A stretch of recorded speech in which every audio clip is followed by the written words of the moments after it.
حضرت ابراہیم کے چچا آزر سرمایہ دار تھے، اور سرمایہ دار جو ہوتا ہے نا اسے سوائے سرمایہ کے کچھ اور نظر نہیں آتا۔ اگر سرمایہ دار سے جا کر آپ بات کریں گے تو اس کا تو مطمع نظر سرمایہ داری ہے۔ جی کسی بھوکے سے پوچھا کہ 2 اور 2 کتنے ہوتے ہیں، کہنے لگا 4 روٹیاں۔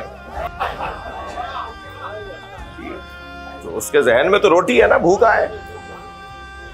تو اگر آزر سے کہا جاتا کہ آپ کارخانہ بند کر دیں تو وہ کہتے کہ میں کیا کروں؟ تو سرمایہ دار تو دولت پیسے کی جمع ہوئی، اور یہ اس کے مطمع نظر ہے۔ حضرت ابراہیم نے جا کے چچا سے کارخانہ بند نہیں کروایا، بلکہ مارکیٹوں کا رخ کیا۔ طلب تبدیل کروا دو، رسد خود تبدیل ہو جائے گی۔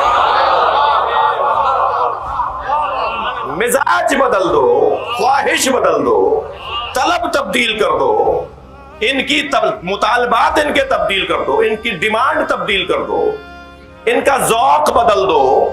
جب ذوق میں بت پرستی ہوگی نہیں، کارخانہ بت سازی خود بند ہو جائے گا۔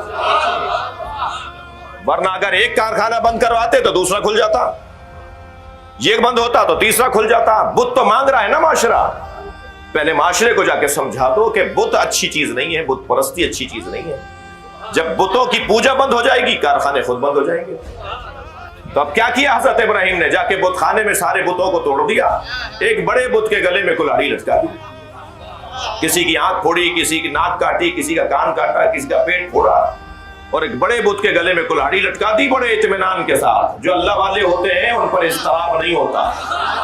لا خوف علیہم ولا هم یحزنون، لا یخافون لومۃ لائم، وہ ملامت کرنے والوں کی ملامت سے خوف زدہ نہیں ہوتے۔ آ کر اطمینان سے اپنے گھر میں بیٹھ گئے۔ جب سب نے آ کر دیکھا کہ بتوں کا یہ حال ہے تو بلا لیا حضرت ابراہیم، بلایا نہیں، گرفتار کر لیا اور نمرود کے دربار میں لے جا کے کھڑا کر دیا، اور کہنے لگے یہ کام تم نے کیا ہے۔ تو اب حضرت ابراہیم یہ کیوں کہیں کہ میں نے نہیں کیا، بلکہ ان کے ذہن کے مطابق بول رہے ہیں۔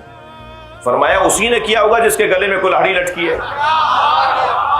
تو کہنے لگے وہ تو ناک پر بیٹھی مکھی نہیں جل سکتا۔ جیسے ہی ان مشرکوں نے کہا نا کہ وہ تو ناک پر بیٹھی مکھی نہیں جل سکتا، تو یہی تو کہلوانا چاہ رہے تھے حضرت ابراہیم۔ جب انہوں نے کہا نا وہ تو یہ بھی نہیں کر سکتا، تو حضرت ابراہیم ایک مرتبہ فخریہ لہجے میں، ایک مرتبہ چہچہا کر بولے، ایک مرتبہ بلند آواز سے بولے، جو ناک پر بیٹھی مکھی نہیں جل سکتا وہ تمہارا خالق کیسے ہے، تمہارا رب کیسے ہے، وہ تمہارا رازق کیسے ہے۔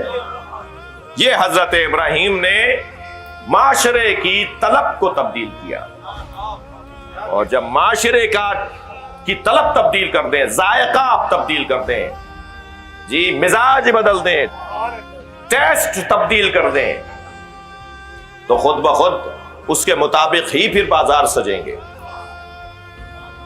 اور وہاں ابراہیم علیہ السلام نے اپنے اسماعیل کے گلے پہ چھری رکھی۔